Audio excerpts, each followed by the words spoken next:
రావణాసురుడు కేదార్నాథ్ దగ్గర జ్యోతిర్లింగం కోసం తపస్సు చేశాడు. అప్పుడు శివుడు ప్రత్యక్షమయ్యాడు.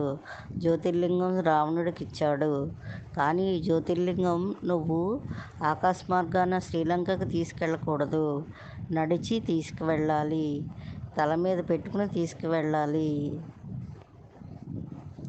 నడిచి తీసుకువెళ్ళాలి, కింద పెట్టకూడదని చెప్పాడు. సరే అని రావణుడు నడుచుకుని తీసుకువెళ్ళాడు. శివమాయతో ఆయనకి మూత్రం వచ్చింది, అంటే యూరిన్ వచ్చింది.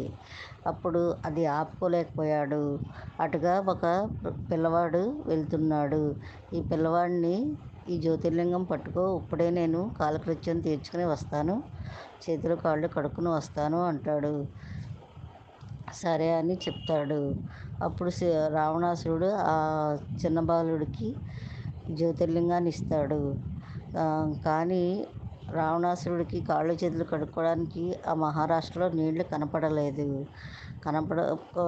ఎత్తుక్కుంటున్నాడు. ఈ లోపల ఆ బాలుడు జ్యోతిర్లింగాన్ని మోయలేక కింద పెట్టేశాడు. అదే మహారాష్ట్రలోని పల్లి జ్యోతిర్లింగం. అదే జార్ఖండ్ దాకా ఉందట.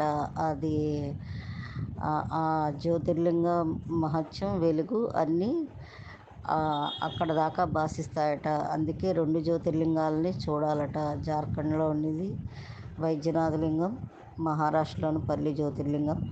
రావణాసురుడి తపశ్శక్తి చేత ఏర్పడినవి.